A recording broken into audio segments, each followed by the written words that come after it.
Hola, buenos días. Estamos en el programa Escena de Mediodía, que está dedicado a todo lo que se refiere al teatro, a la música, pero en relación con el teatro, con el cine o la literatura. Y el día de hoy, bueno, como todos los días, nos acompaña Quique de la Rosa en los controles y tenemos en esta ocasión una gran invitada, Marisa Saavedra. Marisa Saavedra, que es una actriz, directora, bueno, ha salido en muchas películas, en telenovelas, es actriz actualmente de la Compañía Nacional de Teatro. Y bueno, pues bienvenida, mi querida Marisa. Hola a todos los que nos ven y nos escuchan. Gracias por invitarme a esta aventura del convite de radio. Sí, pues es un proyecto muy interesante porque al final es la única posibilidad que tenemos para poder conocer profesionalmente a mucha gente, a muchas personas que admiramos y que nos gustan y que son nuestros amigos, porque bueno, pues una de las encomiendas de esta idea de tener radio es platicar públicamente con nuestros amigos de a lo que se dedican y que la gente sepa, porque muchas veces ocurre que nos vemos y no sabemos lo que realmente hacen, ¿no? A veces ni qué, ni cómo llegaron ahí. Y entonces una de las preguntas fundamentales es ¿por qué eres actriz? Bueno, pues es una pregunta de esas preguntas fundamentales que no tienen una respuesta. Fíjate que mi historia con con la decisión de dedicarme al teatro no es como muy romántica que digamos. En realidad, mis dos papás son maestros normalistas. Mi mamá siempre nos llevaba al teatro y al cine y como que le gusta mucho el arte, ¿no? Sobre todo las artes escénicas creo que le gustan a mi mamá. Y entonces toda mi infancia como que estuve muy en contacto, pero nunca con la aspiración de, yo quiero llegar a ser actriz. No tomé cursos de actuación cuando era pequeña, ¿no? No estaba en la compañía de teatro de la secundaria y, ¿no? Como muchas historias. Solo tengo una persona conocida cercana que se dedicó a la actuación, que es una prima mayor, que ya murió, pero que estudió en el CEA de Televisa y bueno, un poco de lejos sabía que ella se dedicaba, ¿no? a la actuación. Pero lo que sí me gustaba mucho a mí era cantar. Y entonces cuando estaba en el CCH, pues yo quería más bien ser cantante de ópera y me acerqué a la UNAM a hacer mi examen, pero pues no tenía yo ninguna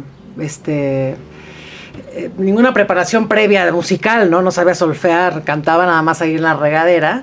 Entonces hice el examen, por supuesto que no me quedé, porque ya para entrar a propedéutico incluso ya la banda ya iba súper preparada cantando canciones italianas y todo.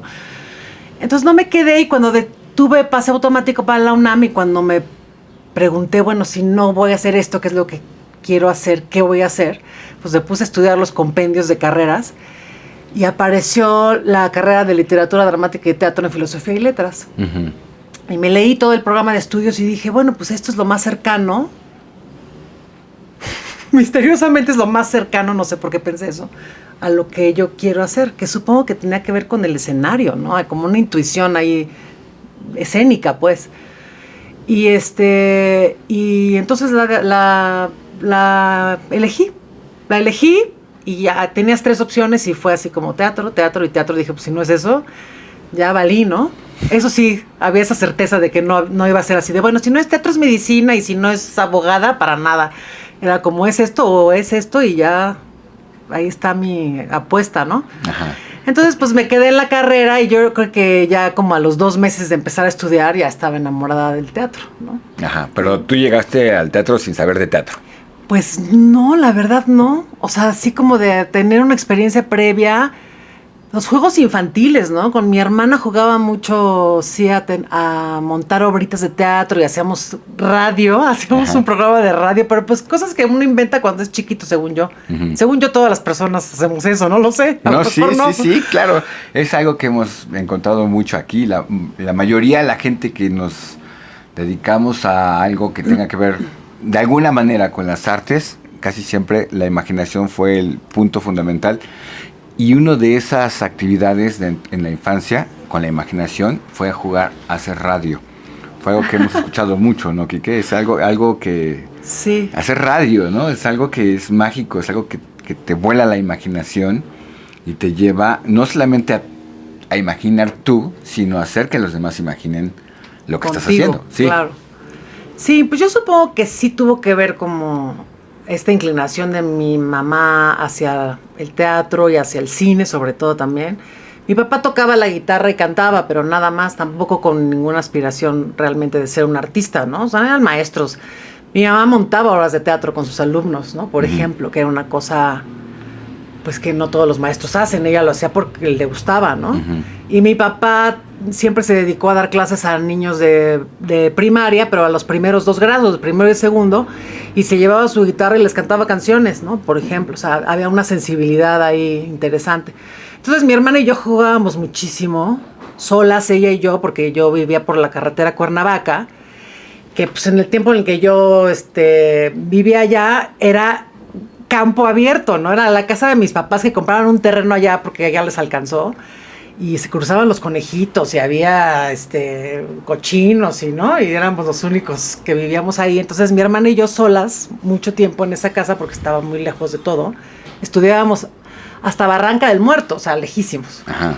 Entonces, saliendo de la escuela, pues allá enclaustradas, y jugábamos muchísimo a hacer eso, radio, y de repente teníamos un montón de muñecos de peluche que mi mamá nos hacía, y los formábamos, y éramos la escuelita, y hacíamos escenas, y pues nos vestíamos de lo que se nos ocurriera. Entonces, sí había mucho juego de imaginación, ella y yo solas, porque no teníamos mucho contacto, no teníamos vecinos, ¿no? Uh-huh. Entonces, bueno, pues así fue que yo decidí estudiar teatro y creo que yo me enamoré del teatro, pues sí, ya durante la carrera y básicamente pues haciéndolo y conociéndolo, ¿no? Estudiándolo. Sí, así fue. Y ahí, durante la carrera, ¿quién fue de los maestros que más logró que, pum, esto funcionara? Porque luego hay, en esas carreras, ¿no? Yo me acuerdo cuando mi hermana estaba estudiando también en dirección de teatro en la misma facultad, había ciertos conflictos a veces de existenciales, porque ibas con una idea, ya estabas dentro y de pronto había así como, este maestro no vale la pena, sí. O grilla o X, ¿no? Cosas que ocurren, que uno va pensando. Yo estudié diseño gráfico y cuando entré a la UNAM también a estudiar diseño gráfico me imaginaba que todos mis compañeros querían ser de verdad diseñadores gráficos. Y cuando llegas, para comenzar, no sabían lo que era el diseño gráfico, ¿no? O sea, en el sentido de que ellos yo tenía compañeras que querían ser odontólogas, se les tocó ahí, ¿no? Sí, claro, exacto. Y entonces estaba, bueno, pues es que el año que entra me cambio a odontología, ¿no? Bueno, está bien, pero estuvo terrible porque tenía un montón de compañeros que no es que no tuvieran talento, es que no estaban donde no debían estar. Claro. Y al final, gracias a algunos maestros que les prendieron así como la chispa de dónde estaban y qué podían hacer, fue que funcionó. Y algunas de esas personas se dedicaron al diseño y a la publicidad y son muy importantes, pero venían sin una idea de lo que era el mundo del diseño. Es que siento que la historia de la vocación, o sea, el camino de la vocación, pues es como te puede llegar desde los 2 años, te puede llegar a los 19, a los 23, a los 45, si te perdiste en el camino, ¿no? Ajá. Y a mí yo creo que a lo mejor lo que me ayudó fue justamente eso, ¿no? No tener una expectativa de qué iba a ser el teatro, porque como no lo había hecho antes, ¿no? Sí. Pues no tenía que esperar nada en específico, ¿no? Yo estudié en la Facultad de Filosofía y Letras, que es la segunda, la primera, porque después vino el CUT, pero es una de las 2 maneras de formarte en la universidad, siendo actor o siendo teatrero, ¿no? La otra es el CUT, el Centro Universitario de Teatro, y entre las 2 hay justamente esa diferencia, ¿no? Que la Facultad de Filosofía y Letras tiene esta carrera, esta licenciatura, que pues es básicamente de literatura dramática y teatro, pero que tiene mucho más que ver con la formación intelectual y con la investigación y con la dramaturgia, que con lo práctico del teatro, ¿no? O sea, no forma actores. Pues es que sí, pero pues no Pero tiene... no como nos gustaría, digamos, no es en esa especialización de... Exacto, porque no fue creada como una especialización solo para actores, sino como una licenciatura en literatura dramática, ¿no? Ajá. Entonces, por eso justo el CUT es una escuela mucho más práctica que un diplomado en actuación. Pero pues... Sí que sí estaba muy enfocado en lo práctico. Elitista, yo me acuerdo cuando yo iba, que de pronto era, no, pues es que entró al CUT, era como si fuera, uy, Pues es que los imagínate. dioses lo ungieron para poder estar ahí. Pues sí, tiene cierto sentido, ¿no? Porque lo que necesitas para ser actor, pues no es lo mismo que para ser dramaturgo o director de teatro, ¿no? Hay unas capacidades físicas, ¿no? Por ejemplo, que son muy importantes y que en la UNAM, pues no había ese filtro, ¿no? Yo entré con pase automático, yo podía haber sido... Odontóloga. Odontóloga. Sí, no, podría haber sido... Doctora Marisa. O podría haber sido tartamuda o no sé, ¿me entiendes? O sea, Sí. no había ese filtro de quién sí puede o no puede, ¿no? Ajá. Acceder a la actuación. Entonces, bueno, te digo, no tenía yo esa expectativa y para mí pues no era así como de aquí no hay clases prácticas, ¿no? Yo tomaba taller de actuación en un salón que pues no estaba acondicionado para tener a 30 estudiantes corriendo, ¿no? Para la clase de acondicionamiento físico. Pues está en la Facultad de Literatura, ¿no? De Filosofía y Letras. Entonces, pues sí tiene ciertas deficiencias en cuanto a eso, ¿no? No, creo que las instalaciones pues no son las adecuadas para una formación actoral, por ejemplo, física, ¿no? Había esas limitaciones, pero por otro lado lo que a mí me encantaba era la parte como de investigación, ¿no? O sea, a mí me parece que el plan de estudios era divino, precioso, leer y tomar clases de redacción, aprender a escribir en serio, ¿no? A leer en serio, a entender lo que dicen los textos, la historia del teatro. Eso a mí siempre me gustó. Pues eso, ¿no? Me fascinó. Y sí siento que al final de mi formación pues tenía una cierta deficiencia en cuanto a lo práctico, ¿no? Ajá, sí. Pero dentro de esta dificultad para entender que era un lugar, pues por todos nos imaginábamos, los que no estábamos dentro, que era una escuela que tenía todo eso, ¿no? Bueno, en México siempre hay deficiencias en cuestión de la universidad pública o la prepa pública o en general, ¿no? Lo sabemos. Pero siempre hay otra parte muy importante que sí existe, que es la parte intelectual, la parte docente, la parte de pues, las instalaciones en total, como la universidad, la más importante. Pero hay un factor también que me parece fundamental en este mundo de la universidad pública, que mucha gente trabaja al mismo tiempo que estudia. ¿Te tocó trabajar al mismo tiempo que estudiar? No. No. Afortunadamente no. Sí. Me pude dedicar al 100. Pero bueno, esto empezaba porque me preguntaste que qué maestros, y siento que justo, o sea, mis maestros de actuación, en realidad, ¿no? O sea, todos los que fueron como de cosas teóricas, a mí, en general me gustaron, ¿no? Armando Partida y, Héctor Mendoza fue mi maestro, y también Héctor Gómez, Rodolfo Valencia, pues ellos fueron los personajes que marcaron como... Sí, Héctor Mendoza, me acuerdo que era como, por mi hermana, sé que era una persona... No, nada más vaca sagrada, sino fundamental para el aprendizaje y para entender lo que es el teatro realmente, ¿no? Pero yo siento que a mí justo... También supongo que por mi personalidad, pero me pareció siempre muy importante para mí poder primero aprender a pensar, que es lo que te da la universidad, y después ya te puedes meter a todos los cursos que quieras de voz y de acrobacia y no todo eso. Pero para mí sí era como fundamental entender, ¿no? Como que haya una filosofía detrás de lo que estás haciendo, de entender la historia del teatro, de qué se trata, las artes escénicas. Entonces, para mí eso es valiosísimo de la universidad. O sea, me encanta mi formación en ese sentido. Y la otra, pues ahí la fui aprendiendo en el camino. Ajá. Y cuando ya estabas ahí, supongo que había un punto de comparación no con este personaje que nos platicaste de tu familia, de tu prima, sino con la misma carrera que ocurría en esas escuelas de televisión.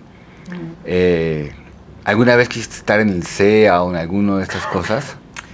Pues creo que no, O sea, en realidad lo que a uno le llama la atención de ese ámbito, pues es como la cosa del prestigio y la fama y finalmente tener trabajo, porque en realidad lo que uno quiere es trabajar y el teatro es un medio muy difícil, ¿no? Muy sacrificado, la verdad.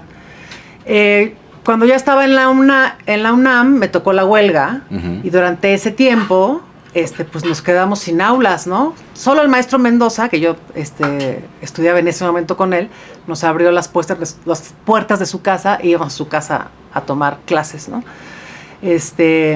Y él daba clases en el CEA. Ajá. No en el CEA, en el de Azteca. ¿Cómo se llama el de Azteca? No me acuerdo. Bueno, no sé, otro nombre. Pero la escuela que es de Televisión Azteca. Él daba clases ahí, y entonces abrieron una convocatoria y yo intenté entrar y no lo logré. Y luego digo, ay, qué bueno. Quería entrar porque estaba él, ¿no? Pues yo creo que cada cosa tiene su lugar, ¿no? En realidad esas escuelas forman actores para ese medio. Sí, y pero pues como estudiante muchas veces no lo alcanzas a ver, ¿no? Sí, lo que era padrísimo es que empezaron a absorber a maestros bien padres, ¿no? O sea, el CEA y el CEFAC, incluso Casa Azul, que tiene un perfil un poquito más de repente comercial, pues empezaron a jalar un montón de actores padrísimos y de directores que salieron de la universidad o del CUT o del Foro de Margules y eran sus maestros y uno decía, wow, con esa planta de maestros, qué increíble, ¿no? Yo me acuerdo que envidiaba y decía, no, si estos estuvieran dando clases en la UNAM estaría increíble. Pero bueno, la UNAM no paga tanto, tienes un grupo de 50 personas en vez de tener un grupo de 12, o sea, hay muchas cosas que son difíciles, ¿no? De malabarear. Pero creo que que cada escuela pues tiene sus fines y que está padre, ¿no? O sea, que cada quien haga pues lo que... Y va a esta parte, ¿no? La que dices que lo que encontraste y lo que buscaste y disfrutaste fue esa cuestión profunda, ¿no? Que seguramente en esas escuelas, por lo que yo sé, no es lo fundamental. O sea, es la técnica mucho más que la filosofía, que la cuestión intelectual, que... Más intuición que investigación, que... Ajá, sí, y puedes bailar muy bonito, puedes cantar muy bonito, pero siempre tienes que tener la dirección de alguien, o sea, muy poco probable que tú vayas a ser alguien formado o formador de otras personas. Sí, ahora la verdad ya no sé si se discuta de esa manera, pero me acuerdo que cuando yo estaba en la facultad, pues sí había este término tan bonito que a mí me gusta mucho, que es ser teatrero, ¿no? No eres actor, eres teatrero. Yo soy teatrera, porque pues igual cargo la escenografía que dirigí, que me puse a escribir mis textos y que pues de repente puedes...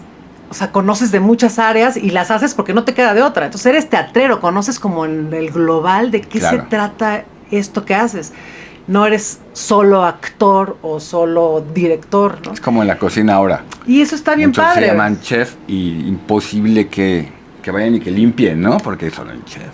O que entiendas de qué se trata la producción, ¿no? Sí. Que tienes que entenderlo, porque si no, claro, un actor que no tiene ni idea de qué es producir una obra, pues con toda la desfachatez del mundo se siente a exigir cosas y a ponerse diva y a pensar que todo se resuelve así de fácil. Y cuando tú has producido algo y dices, no, bueno, mis respetos, me callo, ¿no? O sea, entiendes que se trata de un equilibrio muy delicado que no se puede romper por cualquier cosa, ¿no? Y aprendes a hacer concesiones y a trabajar realmente en equipo.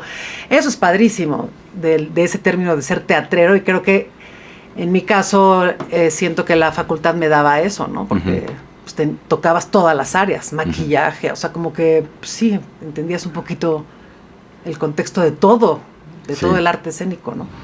¿Y la parte del canto continuó?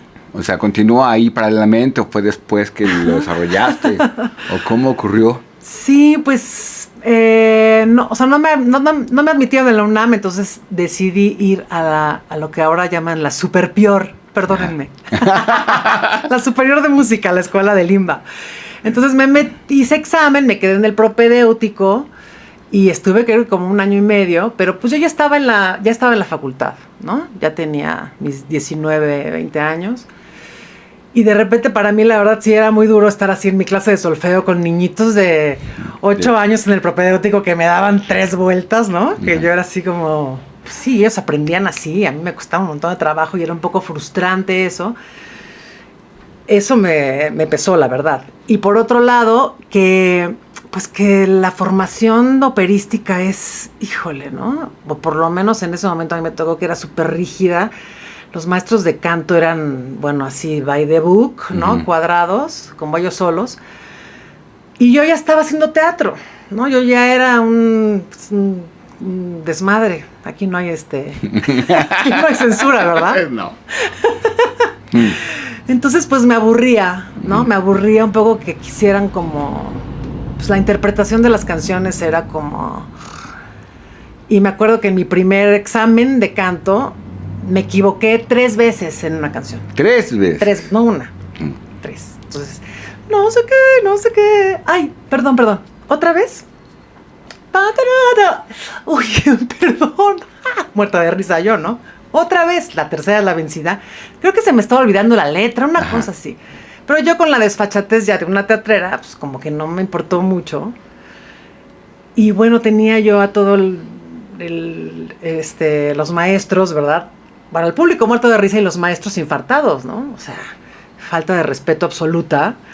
Y además me subí a cantar con pantalones, ¿no? ¿A eso tenía algún problema? Sí, y entonces lo primero que me dijeron antes de cualquier otra cosa fue así: no puedes presentarte y cantar en pantalones. ¿Por respeto al escenario? No tengo idea, es absurdo, ¿no? Yo dije, y de falda larga, ¿no? Sí, claro, mis compañeras iban con unos vestidazos así, pues de ópera, ¿no? Ajá. Y entonces yo dije, ¿qué estoy haciendo aquí? O sea, si lo que les importa, más que mi error, que estuvo buenísimo, fue si estoy con pantalones o falda, qué aburrido. Entonces me salí y empecé a tomar clases particulares de canto, y al final, pues en realidad pues lo que me llamaba más la atención era la canción popular, ¿no? Entonces, que tampoco ibas a estar bienvenida ahí. Pues no sé. Pues no, en la Superior de Música... Ah, no, la canción popular, no, ahí no. Sí. No, pues ahí te formas para cantar bel canto, ¿no? Incluso la técnica vocal es de bel canto, que yo después tuve que abandonar, o sea, aprendí un poco con eso, y luego me di cuenta que me estaba estorbando para cantar lo que yo quería cantar, ¿no? Y entonces me acerqué a la música y al canto mucho más a través de la interpretación que yo llamo teatral, ¿no? O dramática, ¿no? Soy como una cancionera, o sea, me importa lo que dicen las canciones, los textos, más que... Sí me gusta la música, por supuesto, pero la veo más desde ese lado yo, ¿no? La interpretación de la canción. Y eso lo mezclaste con la actuación, que fue casi te dio la posibilidad mucho más amplia, ¿no? Para poder trabajar en papeles que te permitían ser tú. Pues sí, fíjate que mi gran maestro pues es Héctor Mendoza, ¿no? Y cuando yo estaba en la facultad, pues iba a titularme con un trabajo que hablaba sobre la ópera, porque como estaba yo muy ardida, quería hablar de cómo la ópera era el monstruo destructor, sí, ¿no? Inflexible, anquilosado y horrendo. Y entonces pues quería yo abordar ese tema, así de que yo decía, pues es que la ópera tiene que ser teatro, ¿no? Este conflicto que ya es como absurdo de si la ópera es música o teatro. Yo digo que es las dos cosas. Pero siento que los cantantes tienen que ser actores en cierto punto, ¿no? O sea, son actores porque son intérpretes de un texto. Porque no es lo mismo cantar solo unas notas que si esas notas tienen un texto y el texto dice cosas y entonces tienes que interpretar dramáticamente eso sí o sí. Esa es mi teoría. Sí. Entonces, por supuesto que en esa interpretación es una interpretación que tiene que ver con el drama, que tiene que ver con el teatro. Sí, claro. Sí, no. Bueno, lo vemos simplemente en las puestas en escena europeas, alemanas sobre todo, donde en la actualidad eso lo están integrando de una manera que aquí lo siguen viendo de una manera irreverente, ¿no? O sea, pocas obras de puestas de ópera tienen esa posibilidad de traspasar ese conservadurismo que todavía existe en el grueso de la gente que hace ópera, ¿no? Sí, y que bueno, yo en el caso de la ópera se entiende, creo yo, porque pues vocalmente lo que hacen es muy difícil, ¿no? O sea, si no le puedes pedir a un cantante de ópera tampoco que haga una pirueta mientras está dando una nota imposible, ¿no? Entonces entiendes en algún punto por qué hay ciertas cosas que la hacen rígida, ¿no? Pero en el caso, como me mencionas, de la canción popular, o sea, de los cantantes en general, pues tienen que interpretar y ser actores en una parte, ¿no? Incluso una canción ranchera, una canción de cuna, lo que sea. Por eso creo que hay cantantes que de repente no son interesantes, ¿no? Que pueden tener muy bonita voz, pero que a nivel de interpretación pues no mueven cosas porque no están en contacto con esa parte de interpretación que tiene que ver con las sensaciones, con el sentido de los textos, ¿no? Me acabo de acordar, perdón, de una puesta en escena que vi hace, pues yo creo que 1 o 2 años, más probablemente, de un amigo tuyo que montaron en Bellas Artes. Se me fue el nombre, algo de chinos, era... Zorros chinos. Zorros chinos, los zorros chinos. Ajá. De Luis Martín Solís, ¿no? De Luis Martín Solís, por ejemplo, que para mí, y lo que he visto en ópera, porque no soy un experto en ópera, me parece una revolución desde la escenografía, desde la forma de la dirección, los cantantes, la orquesta, pero sobre todo la actuación, ¿no? Que si hay una cuestión de montaje teatral trabajada como teatro en esta ópera, y que fue un, creo, súper éxito, ¿no? No se hizo mucho, una temporada muy larga. Como siempre en la ópera.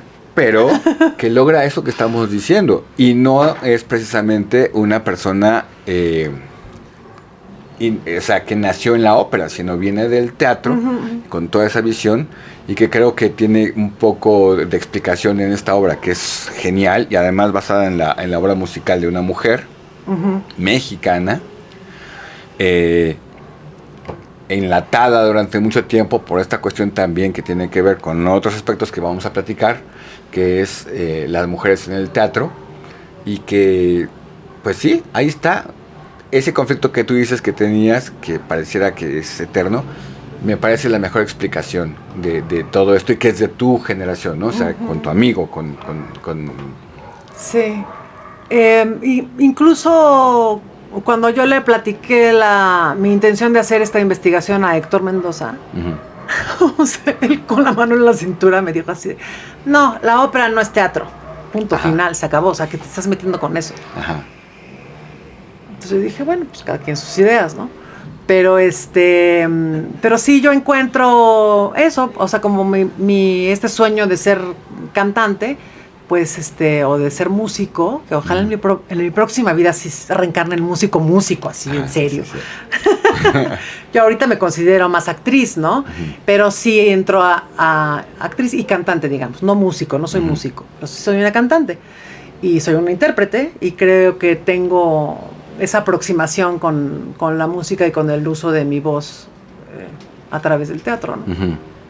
Y bueno, en la universidad, ¿qué hiciste? O sea, ¿te metiste a hacer alguna cuestión de trabajo actoral en una compañía? ¿Incursionaste en trabajos escolares nada más? ¿O cómo fue que de pronto viene esta potencialidad que termina en la televisión y en el cine, ¿no? Ya como todo un personaje que has interpretado a gente importante, ¿no? Fíjate que nos tocó justo, o sea, cuando yo salí de la UNAM, pues empecé a trabajar básicamente en teatro universitario, ¿no? Teatro independiente, que pues con mis compañeros y con algunos maestros que me llamaban a trabajar, ¿no? Como trabajé con Carlos Corona, trabajé con el maestro Mendoza, trabajé con... ¡Ay! Se me fue el nombre en este momento. Bueno, ahorita me acuerdo. Trabajé en la Liga Mexicana de Improvisación después, que fue un proyecto que rescató como un proyecto anterior de improvisación que había estado en México, en Plaza Loreto, creo, y después como que se tuvieron ahí un auge y después se murió, y después decidieron como revivirlo. Estaban Carlos Vives, Aragón, Carlos Corona, Leonor Bonilla, pues todos los que en el momento en que yo salía de la universidad, ellos ya eran actores que tenían bastante experiencia, ¿no? Y entonces en ese encuentro con la improvisación creo que fue importante para mí porque me abrió como el mundo de la posibilidad de que no todo tenía que ser teatro escrito, ¿no? O sea, texto dramático, sino que había otras posibilidades de teatralidad que en este caso eran la impro y que después eso se convirtió para mí en el cabaret. Yo cuando empecé a hacer este proyecto que se llamaba El Match de Improvisación, que se presentaba en el Helénico, conozco a Mariana Gajá, una compañera actriz que también canta, y como yo tenía esta cosquillita de cantar, pues de repente como que entre la improvisación y el cabaret hice ahí un link y dije, yo puedo hacer algo así. Y entonces le propuse un espectáculo en donde cantábamos canciones mexicanas, pero era un espectáculo de cabaret y había escenas, pequeños sketches entre una y otra. Y ella y yo fundamos nuestra propia compañía, que se llamó Una Güera y Una Morena Producciones. Entonces, muy rápido, desde que yo salí de la carrera, empecé con esta pequeña compañía que éramos ella y yo, básicamente. Invitamos a un actor que se llama Alfonso Borbolla, y con esa compañía hice como 9 espectáculos. Entonces, me enfoqué mucho en hacer eso que me gustaba hacer a mí, y por el otro lado, pues de repente trabajaba cuando me llamaban, ¿no? Porque la otra es, si tú no produces tus propias cosas, pues tienes que esperar a que te llame un productor o un director, o producir con tu propia compañía. Entonces, así lo hice alternativamente. Y después, en algún momento, cuando empezaron a entrar las series a México,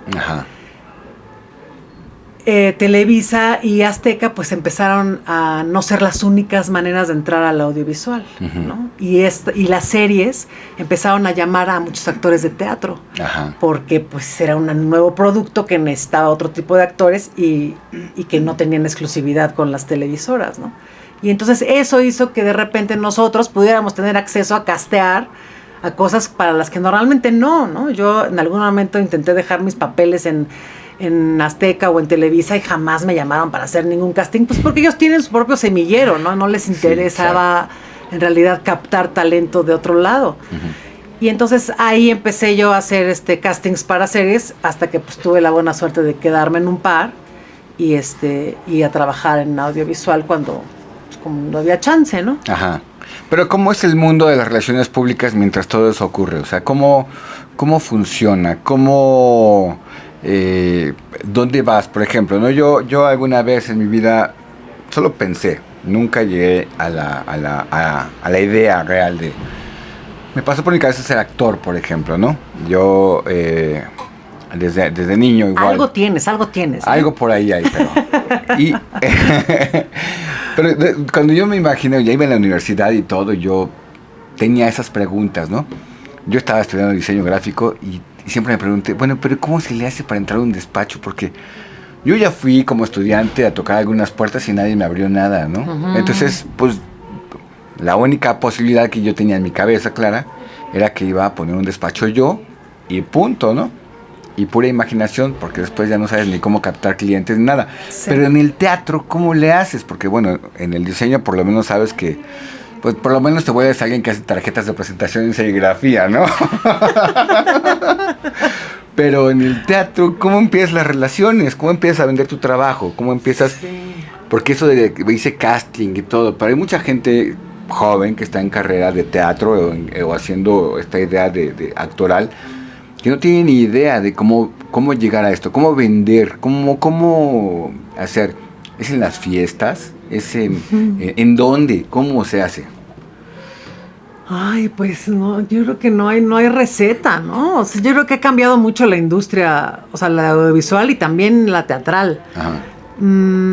Ahora que estoy en contacto de repente en la Compañía Nacional con actores viejos, ¿no? Como Julieta Urrola, como Luis Rábago, Berinstein, que vivieron otro momento del teatro en donde todo parecía más fácil.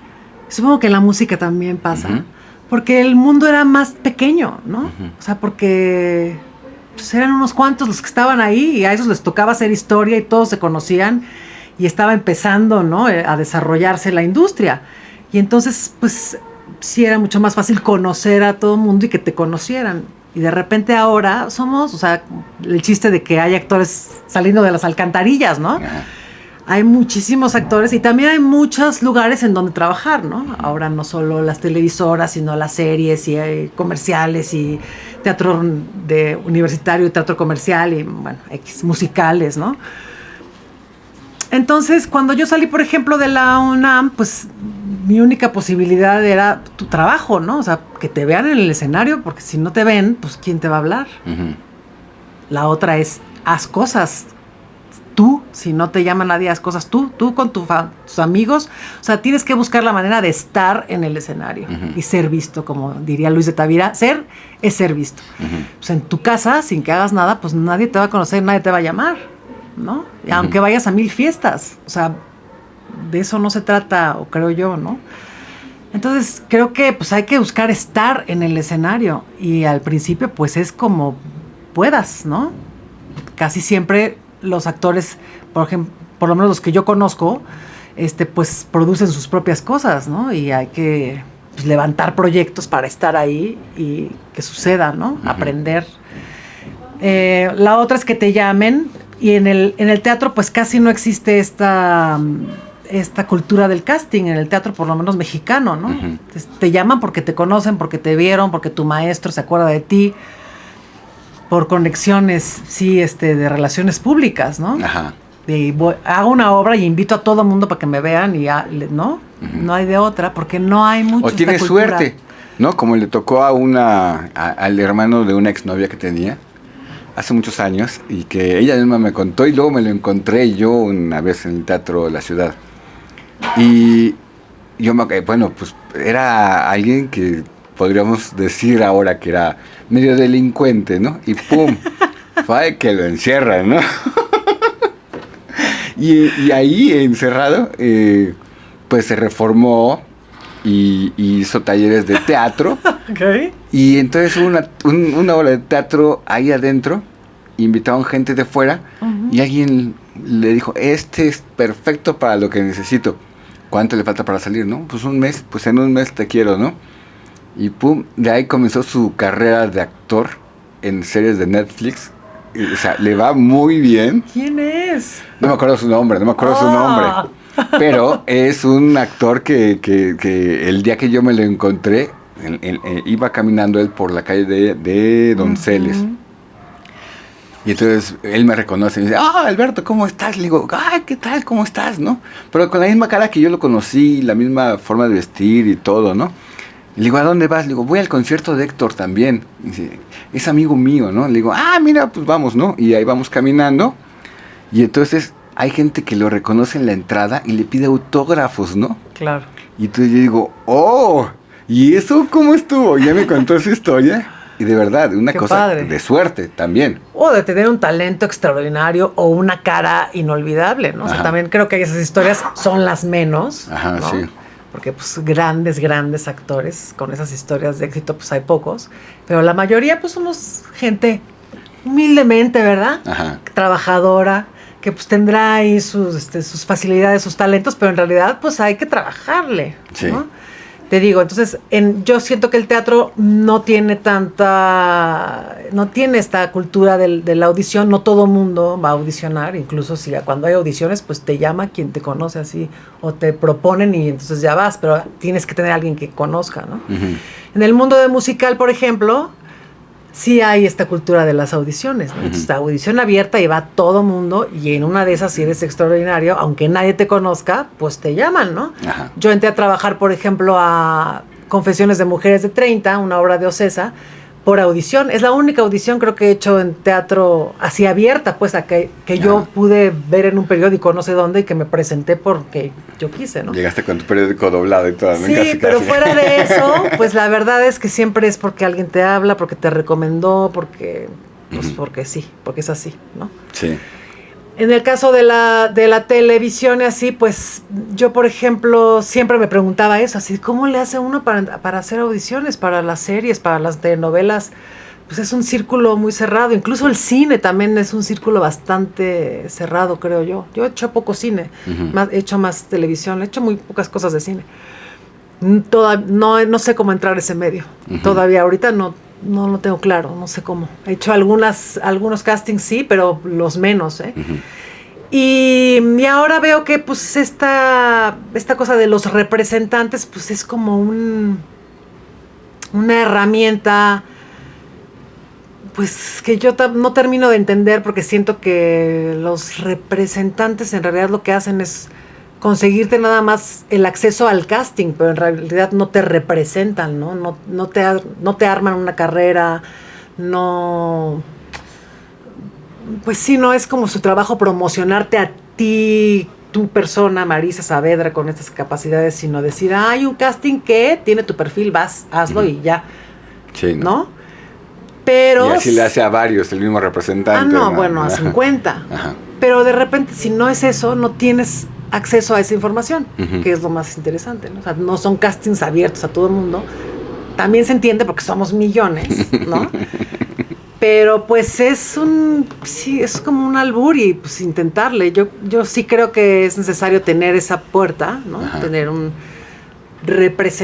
agencia para que puedas tener acceso a esa información, pero sin apostar a que por ello ya vas a tener quien dirija tu carrera, ¿no? Y te van a impulsar.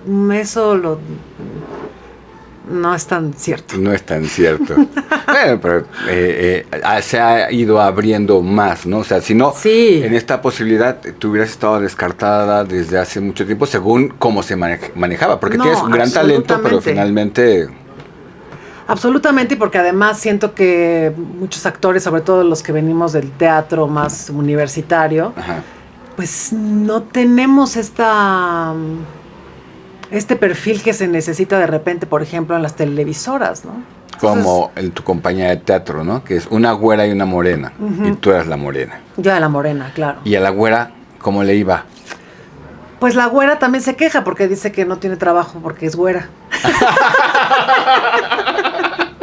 O sea, hay que ser güera, pero no tan güera. No, pues digo, a mí de estas cosas que me ha tocado trabajar, por ejemplo, en series y en televisión y en comerciales, que un tiempo hice muchos comerciales porque pues necesitaba dinero para vivir.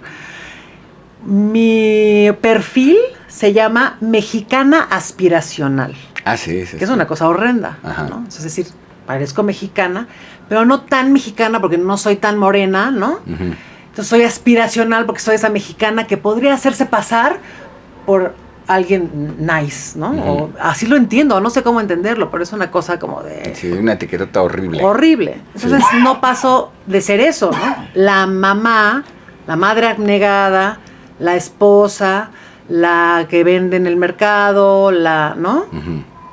No soy como otras compañeras, como la mismísima Luisa Huertas, ¿no? Que siempre tenía en Televisa los papeles de ¿quién? Pues de la criada o de la bruja o qué sé yo, ¿no? Del mercado. Que son como estereotipos ya súper fijos en la historia de la industria audiovisual mexicana, ¿no? Ajá. Todavía estamos en esas. Yo lo que he hecho ha sido eso, ¿no? O sea, la mamá de Paquita, la del barrio, la mamá de Vicente Fernández, ¿no? Que son dos personajes que son personas que vienen del campo a la ciudad, que sus hijos triunfaron, pero que, ¿no? Que tenían maridos golpeadores y de ahí no he pasado, ¿no? Hago castings de repente para ser la empresaria de la no sé qué. No hay, ¿no? Ajá. Entonces, bueno, pues seguimos un poco en esa lucha. Y a la güera no pasaba de ser una mujer superflua, ¿no? Sí, claro. Y la güera, que es más difícil porque tiene que ser extranjera o qué, ¿no? Sí. Porque tampoco es el perfil de la mexicana nice de las Lomas. Sí, no. Sí, entonces, bueno, pues ahí intentarle, ¿no? Y tratar de que en ese sentido, por ejemplo, pues la agencia es así de, bueno, dame perfiles... Ajá. Interesantes, ¿no? Pues ya no quiero ser la dueña del changarro de carnitas, pues aunque me quede sin chamba, pues no hago ese castings porque no es lo que quiero hacer, ¿no? Ajá. Ni modo. Entonces, pues no... Eso, creo que la gente de teatro de repente tiene más expectativas de su quehacer que solo trabajar para tener popularidad o para hacer una telenovela, ¿no? Bueno, hay de formas de pensar a otras formas de pensar, porque hay, me ha tocado conocer personas que se están preocupadas mucho por esa idea, ¿no? De la popularidad, pues, en esta idea comercial, básicamente, ¿no? Y porque tiene que ver con lo económico, ¿no? O sea, yo creo que nuestra carrera es dificilísima y si es de aguante. Yo, por ejemplo, te digo, pues tuve mucha suerte porque tuve una familia que me apoyó para estudiar, que viví mucho tiempo en casa de mis papás sin pagar renta, que me permitía solo hacer teatro y solo lo que yo quería. Y eso no lo tiene todo el mundo. Sí, no. Entonces está muy difícil porque uno tiene que vivir y tiene que ganar dinero. Y si de repente te dicen, bueno, pues la forma de ganar dinero es hacer telenovelas y hacer teatro comercial, pues claro que sí, por supuesto que sí, pues soy bien, sí. ¿no? O sea, soy artista, pero también quiero vivir bien, no quiero preocuparme cada día por si voy a poder pagar la renta o no. Entonces creo que justo este factor económico, pues es también al que estamos supeditados, ¿no? Pues sí, pero uno va eligiendo también, ¿no? O sea, es una fortuna que hayas elegido una carrera más independiente, que además ligada al canto, que te ha permitido hacer espectáculos de canto, de proyectos tuyos, como te ha gustado y con quien tú has gustado, porque tú los has elegido para músicos o que te acompañan en sus trabajos, que además tampoco son fáciles de encontrar, ¿no? Se vuelven como muy intelectuales a veces, ¿no? En la forma de desarrollarlo y de contar la historia y para qué público va también, ¿no? Por ejemplo, de Lucha Reyes, ¿no? Que es un espectáculo que vienes haciendo hace tiempo y se ve claramente que es el gusto de interpretar a Lucha Reyes, ¿no? Es en su forma de vivir lo que vivió esta mujer, lo que pasó, lo que representa a nivel femenino en el mundo del espectáculo, que pues no fue cualquier cosita. Pero eso mismo también es como otra vertiente que van siguiendo otros, ¿no? Que te ven a ti para seguir. ¿No? ¿No lo crees así? No entendí muy bien como Sí, el trabajo independiente que haces. Que yo he escuchado comentarios cuando te van a ver o cuando te han venido a escuchar, de gente joven que dice, es que eso es lo que yo quiero hacer. Eso es lo que a mí me gustaría hacer. Pero es difícil encontrar en el... Muchas veces los actores no se dan cuenta, ¿verdad?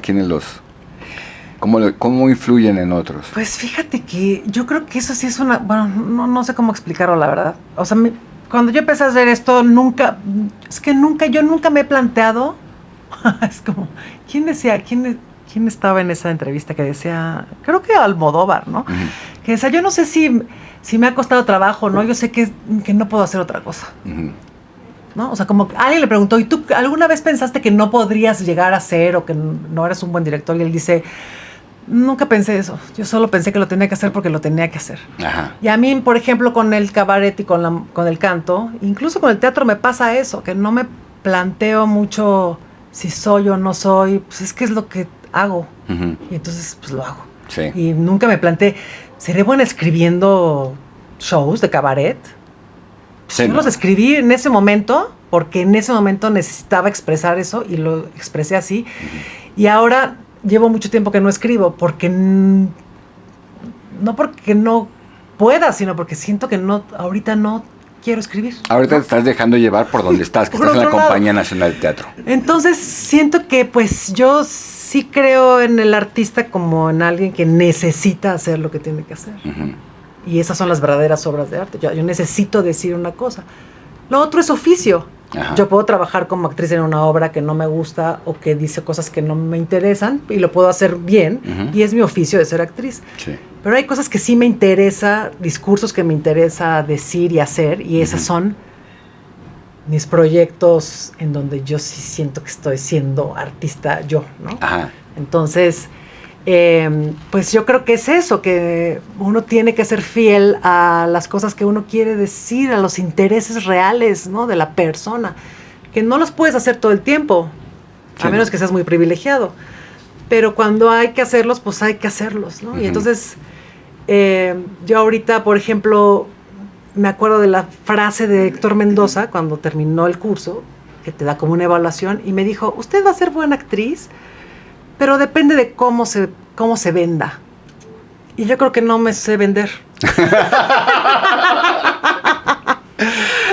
Yo creo que esa parte no la tengo, ¿no? O sea, no sé a qué se refería él, buena actriz y como de exitosa o qué, pero A mí mucha gente me dice, es que tu espectáculo está padrísimo, podrías venderlo y triunfar en Europa y no sé qué. Y yo no he entendido cómo hacerlo, ¿no? No he encontrado las conexiones para que un productor lo compre, para venderlo. Y entonces sigue siendo un espectáculo chiquito, que se presenta en lugares chiquitos, en temporadas chiquitas. Y no he podido explotar eso porque no tengo idea cómo hacerlo. Y porque en el fondo lo que quiero es solo hacerlo. ¿No? Sí, seguramente si tienes la suerte o se juntan los astros para que eso se vuelva una cosa increíble, al final sí ya no quiero. Pero no tengo esta cosa que, sí. que otros actores sí tienen, como de saber venderse, ¿no? Y sí. encontrar los recovecos en donde inserto mi producto para hacer de esto un éxito comercial. Yo no tengo eso, muy mal por mí, la verdad, porque creo que pues, es algo que tendríamos que aprender a hacer. Pero bueno, eso, o sea, la satisfacción que yo tengo es que pues, sí, que he hecho lo que yo he querido y con las personas que he querido. Ajá. Y eso es lo máximo. Porque sea algo que no te gusta, con gente que no te gusta, es la cosa más horrible que hay. Eso sí debe ser una cosa. Es horrible y lo tenemos espantosa. que hacer, ni modo, ¿no? Pero sí, no. Es el verdadero trabajo. Ahora en la compañía estás disfrutándolo, supongo, ¿no? Si estás así muy, muy contenta, se nota. Y ¿cuál es el proyecto ahorita? Pues llevo 3 años siendo parte del elenco estable de la compañía y justo creo que una de las más difíciles, pues sí, afrentas de ser parte de la compañía es que yo nunca había estado a expensas de las decisiones de los demás por mucho tiempo, ¿no? Ajá. O sea, al final, cuando eres freelance, pues aceptas una obra de teatro con sus directores, con sus actores, y cuando no quieres hacerla, o cuando de plano no puedes, dices, bueno, bye, lo siento, no puedo, y ya. O sí puedo y me la voy a bancar y aquí estoy. Y al final la decisión es tuya. Y aquí la decisión es mía de entrar a la Compañía Nacional, pero los proyectos en los que estoy, pues yo soy llamada, ¿no? Te toca esta obra con estas personas, con este director, y es tu chamba y la tienes que hacer, ¿no? Y el simple hecho de cambiar ese chip es súper, bueno, para mí está siendo todavía como, es difícil, ¿no? Decir, es que yo no tengo el control aquí. O sea, yo hice una decisión general, pero para esto específico que estoy haciendo ahorita con estas personas, pues esto yo no lo decidí y es mi chamba y ni modo. Y es una situación pues, permanente. Ajá. Y es una cosa que yo nunca había vivido y que siento que está muy interesante para los artistas, justo, ¿no? Porque, pues, tienes que encontrar la manera de hacer eso tuyo, ¿no? Esa cosa que tú no decidiste, ¿cómo lo haces tuyo? Ahorita, pues, estaba montando una obra justo en homenaje a Héctor Mendoza por sus 15 años de fallecimiento, que se llama Misantropías, que iba a dirigir, o bueno, que está dirigiendo, Luis de Tavira.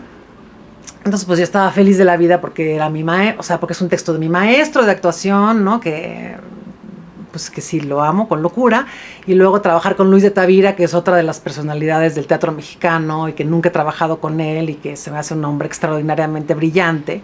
Y el director de actores, ¿no? Para estrenarse ahora en junio. Lamentablemente una situación de salud de Luis de Tavira ha parado el proyecto por el momento y entonces pues eso, pasé un día de estar a un mes de estrenar a... La moneda está en el aire. Sí, a estar en el impasse, ¿no? Pero en realidad muy contenta la verdad de estar en la compañía porque pues tengo contacto con actores muy padres que conocía, ¿no? De verlos trabajar y con actores muy padres que no conocía, muy jóvenes de otras generaciones que ya también vienen como con otra idea del teatro. Porque la compañía tiene esta gran fortuna de poder llamar a dramaturgos, a directores, que tienen cierto renombre o importancia o que están haciendo cosas interesantes en la escena mexicana. Y pues eso es un lujo, la verdad. Está padrísimo. Sí, no, es muy interesante esta forma de y suerte de poder trabajar en una compañía, la más importante de México, Sí.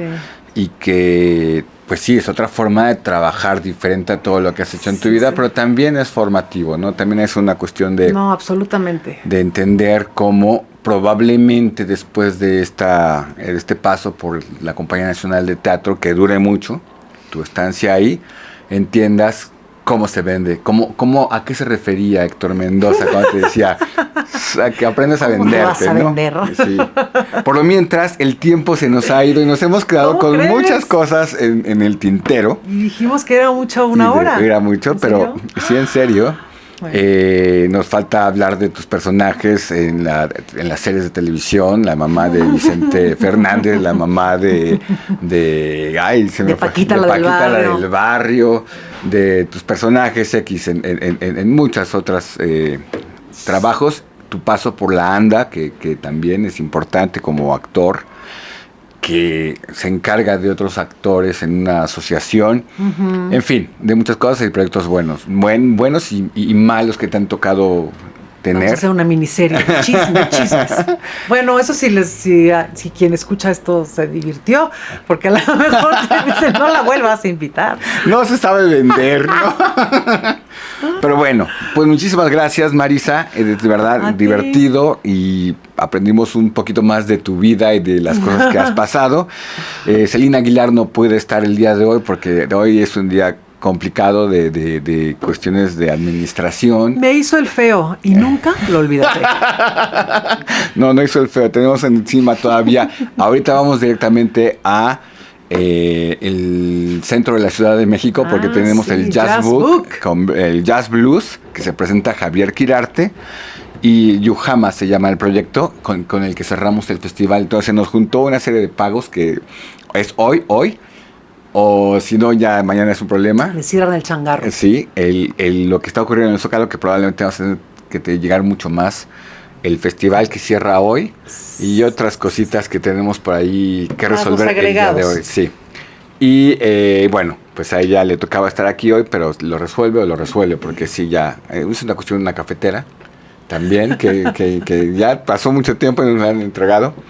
Estuvo Quique de la Rosa en los controles. Gracias. Yo soy Alberto Aguilar, supliendo a Celina Aguilar, que es la titular de este programa de Escena de Mediodía. Muchísimas gracias. De verdad queremos entrevistarte otra vez porque sí hay muchos temas ahí divertidos. Sí, vamos a ponerle tema específico para ya. Sí. Para no dejar todo colgado. Y como verás, se va así el tiempo, es así rapidísimo y no contamos. Es que acá los Aguilar siempre han sido buenos conversadores, la verdad. Bueno, muchísimas gracias y nos vemos en la próxima. Adiós.